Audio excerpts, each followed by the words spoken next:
Hi friends, ಹೆಂಗಿದ್ರ? ಚೆಂದಾಗಿದ್ದೀರ ಅನ್ಕೊತೀನಿ. ನೋಡಿ, ಇಲ್ಲಿ ಒಂದು ಮರ ತೋರಿಸ್ತೀನಿ.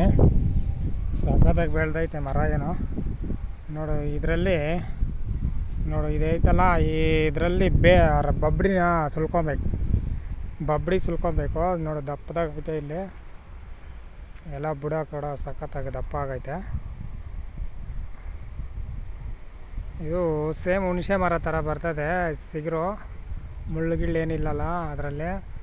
ಬರೀ ಬಬ್ರಿ ಮಾತ್ರ ಸುಲ್ಕೊಂಡು ಏನು ಮಾಡಬೇಕಂದ್ರೆ, ಒಳ್ಳೆ ಇದು ಒಳ್ಳೆ ಎಣ್ಣೆ ತಗೊಬೇಕು. ಒಂದು ಅರ್ಧ ಕೆ ಜಿ ಒಳ್ಳೆ ಎಣ್ಣೆ ಹಾಕ್ಕೊಂಡ್ರೆ ಇದೊಂದು 1 ಕೆ ಜಿಯಷ್ಟು ಬಬ್ರಿ ಸುಲ್ಕೊಂಡು ಚೆಂದಾಗಿ ಮಡಕೆನಲ್ಲಿ ಕಾಯಿಸ್ಬೇಕು. ಮಡಕೆನಲ್ಲಿ ಕಾಯಿಸ್ಬಿಟ್ಟು ಒಂದು 2 ದಿನ ಬಿಟ್ಬಿಡ್ಬೇಕು. 2 ದಿನ ಬಿಟ್ಬಿಟ್ಟು ಮಡಕೆನಲ್ಲಿ ನೋಡಿ, ಅದರಲ್ಲಿ ಕಾಯಿಗಳೆಲ್ಲ ಬೆಳೀತದೆ.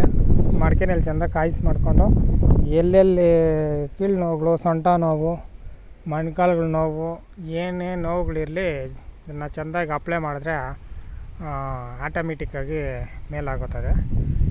BP ಶುಗರ್ ಇರೋರು ಕೂಡ ಅಷ್ಟೇ, ಇದ್ರ ರಸ ಕುಡಿದ್ರೂ ಕೂಡ ಬೆಟರ್ ಆಗ್ತದೆ. ಬೇರೆ ಭಾಷೆ ಬೆಪ್ಪಾಳು ಮರನೇ, ಒಂಥರ ಬೆಪ್ಪಾಳು ಮರನೇ ಅನ್ನೋದು. ಅದನ್ನು ಬೇರೆ ಭಾಷೆಯಲ್ಲಿ ಏನಂತ ಕರೀತಾರೋ ಗೊತ್ತಿಲ್ಲ. ಇಲ್ಲಿ ಕಾಡಲ್ಲಿ ಬಂದಿದ್ದೀನಿ ನೋಡಿ. ಎಲ್ಲ ಕಾಡಲ್ಲಿ ಇದು ವಿಡಿಯೋಗಳು ಮಾಡ್ತಾಯಿದ್ದೀನಿ ನೋಡಿ. ಅಲ್ಲಿ ಒಂದು ಐತೆ ಮರ ದೊಡ್ಡದು. ನಿಮ್ಗಾಗಿ ನೀವು ಮಾಡಿಕೊಂಡು ಇದು ಮಾಡ್ಕೊಬೇಕು ಅಂತ ಕೇಳ್ತಾಯಿದ್ದೀನಿ. ನೀವು ಇನ್ನೂ ಯಾರೆಲ್ಲ ನಮ್ಮ ಚಾನಲ್ ಹೊಸ್ದಾಗಿ ನೋಡ್ತಾಯಿದ್ರೆ ಹೊಸ್ದಾಗಿ ನೋಡಿ, ಲೈಕ್ ಮಾಡಿ, ನಿಮ್ಮ ಫ್ರೆಂಡ್ಗಳಿಗೆಲ್ಲನೂ ಶೇರ್ ಮಾಡಿ, ನಮ್ಮ ಚಾನಲ್ ಸಬ್ಸ್ಕ್ರೈಬ್ ಮಾಡಿರಿ.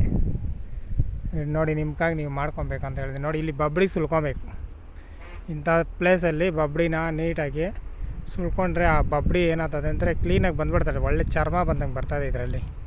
ಹಂಗಂತ ಹೇಳ್ಬಿಟ್ಟು ಮರ ಗಿರ ಏನು ಕಟ್ ಮಾಡೋಕ್ಕೆ ಹೋಗ್ಬೇಡ್ರಿ. ಮರ ಅದ್ರ ಪಾಡ್ಗೆ ಅದು ಬೆಳೀಲಿ. ಬರೀ ಬಬ್ರಿ ಮಾತ್ರ ಸುಲ್ಕೊಂಡು ನಿಮ್ಗಾಗಿ ನೀವು ಮಾಡ್ಕೊಬೇಕು ಅಂತ ನಾನು ಮಾಡ್ತಾಯಿದ್ದೀನಿ ಫ್ರೆಂಡ್ಸ್. ನೋಡಿ ಮಾಡ್ಕೊಳ್ಳಿ.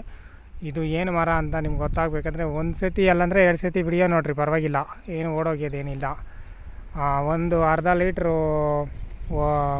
ಒಳ್ಳೆ ಎಣ್ಣೆ, ಇದೊಂದು ಕೆ ಜಿ ಬಬ್ರಿ ಹಾಕ್ಕೊಂಡು ಆರಾಮಾಗಿ ಮಡಕೆನಲ್ಲಿ ಬೇಯಿಸ್ಕೊಂಡು ಚೆಂದಾಗಿ ಇದು ಮಾಡಿದ್ಮೇಲೆ ಅದನ್ನು ಈ ನೋವುಗಳು, ಈ ಮರನ ಯಾರಾದರೂ ಟೆಸ್ಟ್ ಮಾಡಿ ನೋಡಿರಿ. ಮರನ ಮಚ್ಚಲ್ಲಿ ಹೊಡೆಯೋಕೆ ಹೋದ್ರೂ ಸಖತ್ ಗಟ್ಟಿ ಇರ್ತದೆ ಮರ. ನಮ್ಮ ಶರೀರದಲ್ಲಿ ಎಮ್ಕೆಗಳು ಅಷ್ಟೇ ಗಟ್ಟಿಯಾಗಿ ಬರ್ತದೆ. ನೋಡಿ ಫ್ರೆಂಡ್ಸ್, ಮಾಡ್ಕೊಂಡು ನೋಡಿ ನೀವು.